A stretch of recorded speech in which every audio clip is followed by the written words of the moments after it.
और नहीं उनको कोई हटा सकता। और जो चोरी छुप के कोई बात करता है तो सामने आके बात करे, हम तो उसको जब माने।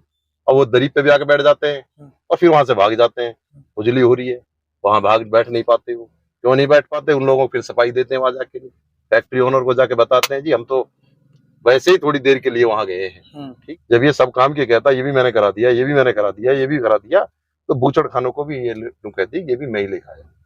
ठीक है, हमारे सारी जो कमेटी है सबका एक यही मन है कि भाई यहाँ से बूचड़ खाने बंद करे जाए, ताकि यहाँ लोग जी सके, बीमारी से बच सके, बच्चों का भविष्य उज्जवल हो। ताकि बच्चे इसी हालात में बच्चे बीमार हो जाएंगे, बच्चे मर जाएंगे। बच्चे बचाने के लिए, अपने इलाके बचाने के लिए पूरी कमेटी का सबका यही फैसला है कि भाई ये संघर्ष जारी है और हम हटा के इनको मानेंगे, जब तक हटेंगे नहीं, जब तक हम चुप नहीं बैठे।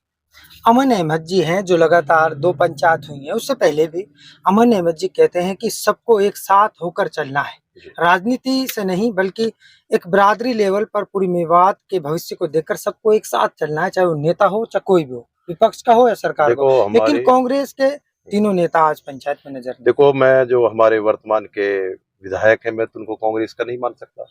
कांग्रेस के सिंबल पे चुनाव लड़ा है, लोगों को कांग्रेस के नाम पे वोट लिया है, और जब वो लोगों से वोट मांगने की बात रखी तो उन्होंने यही कहा है कि भाई अपनी तरफ से फतवा जारी कर दिया अपने आदमियों से, जो भाजपा को वोट देगा तो निकाह नहीं टूट जाएगा, आपका निकाह नहीं रहेगा। जब उसको अपनी वोट डालने का मौका आया, चाहे अपनी भतीजी को भाजपा में अपनी वोट देने का काम आया, अपनी बेटी की वोट को भाजपा में दी है, जिला परिषद की को, उसके बाद अपनी वोट को भाजपा में, जहां भी जरूरत पड़ी भाजपा को वहां साथ खड़ा रहा। तो कांग्रेस का मैं तो कांग्रेस के विधायक नहीं मानता। जब अपनी वोट देते हैं, जब तो उनका निकाह नहीं टूटता है, और जो जनता वोट देती है भाजपा को या किसी और दल को, तो वो कहते हैं कि भाई निकाह टूट जाएगा। तो ये तो भाजपा के ही विधायक हैं, कांग्रेस के विधायक नहीं है।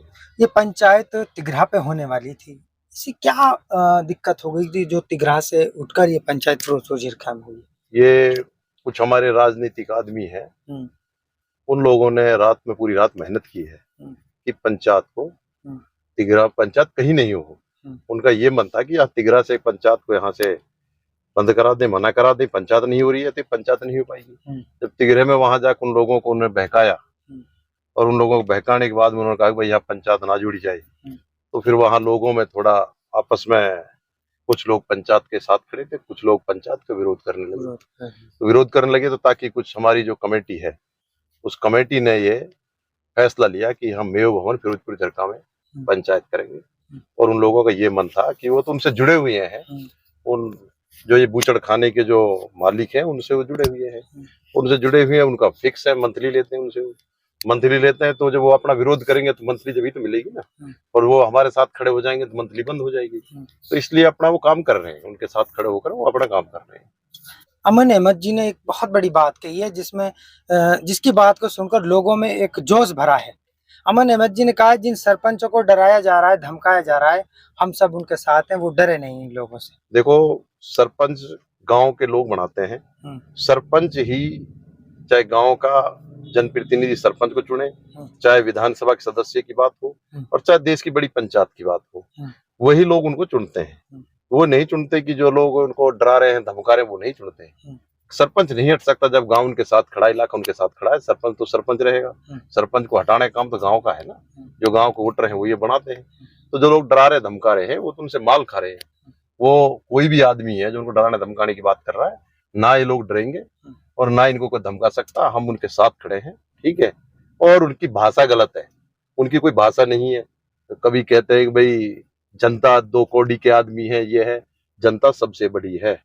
जनता ही देश की बड़ी पंचायत सदस्य बनाती है, और जनता ही एमएलए चुनती है, जनता ही सरपंच चुनती है, और जो हमको जनता चुनती है, जो लोग हमें बनाते हैं, बड़ा वो होता है। ऐसे में हरियाणा सरकार के लिए क्या संदेश देना चाहते हो बूचड़ खाने को लेकर? देखो, मैं तो एक बात कहता हूँ, हरियाणा सरकार की बात को, जब हम ये बात को आवाज उठाते, अभी एक विधायक कह के गया है पंचायत में, जब आया तो कह गया कि हम विधानसभा में बात उठाएंगे।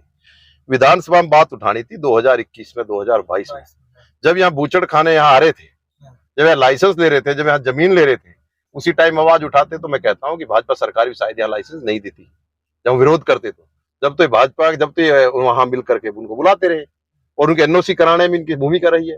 सरपंचों से बुला बुला के एनओसी कराई है इन्हीं लोगों ने, और पैसा लिए, पैसा लेने के बाद में कुछ पैसा अपने पास रखे, कुछ सरपंचों को दिए हैं ना दिए वो तुमको पता है, पर सरपंच प्रेशर इसका था, सरपंच ऊपर इसका विधायक का प्रेशर था कि एनओसी पे साइन करो। एनओसी दिलाना वाला विधायक है, आज कहता है मैं विधानसभा में बात उठाऊंगा। विधानसभा में पहले ही बात उठाते तो शायद मैं कहता हूं कि यहाँ इतना लाइसेंस नहीं होते, या फैक्ट्री वाले यहाँ पहले ही डर जाते कि लोग वहां विरोध कर रहे हैं। विरोध कारण तो वहां से भागे, ये उत्तर प्रदेश से जो आए हैं, यूपी से, ये इसीलिए था वहां जनता विरोध कर रही इनका।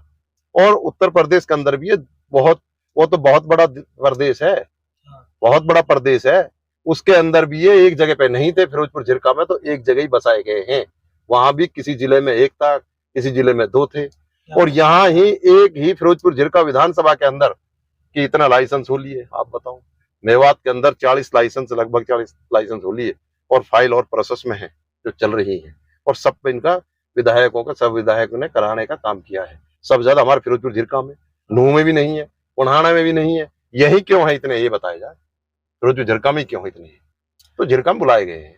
और रही बात ये, हर काम की कहते हैं कि मैंने करा दिया, मैंने 4 लाइन रोड हुआ है, मैंने संघर्ष किया, इसका संघर्ष क्या, इसका संघर्ष क्या, ये कोई ये बताए हमें इसका संघर्ष क्या है। संघर्ष सबने किया। हमने भी, जब हम दुष्यंत चौटाला के साथ थे और वो पीडब्ल्यूडी मंत्री था, उप मुख्यमंत्री थे प्रदेश में, तो हमने उनको जब भी वो बड़करी चौक पाए रैली में कह के घोषणा करके गए, और करके गए, उसके बाद में रोड पर वो कहते हैं डीपीआर बन रही है, काम चल रहा है, तो काम एक दिन में नहीं हो पाता है, काम का प्रोसेस होता है। हमने यहाँ पर उनको बुलाया, बुलाने के बाद में घोषणा करके गए, और उसके बाद में 4 लेन जो बना है, मैं कहता हूँ हमारा सोशल मीडिया के साथियों ने आवाज उठाई है, हमारी जो सोशल वर्कर हैं, जो जितने भी समाज सेवी हैं, उन्होंने आवाज उठाई है, इसलिए तो कभी आवाज ना उठाई इस रोड की। अब एक बात बताओ, जब ये सारे काम को अपना सिरा लेता है, ये भी मैं लाया, ये लाया, तो बूचड़ खानों की क्यों नहीं कह रहा मैं लेकर आया हूँ, इनकी भी इसको कहनी चाहिए ना, बूचड़ खाने को मैं लेकर आया हूँ यहाँ, इसकी क्यों मना करता है, क्यों मना कर रहा है।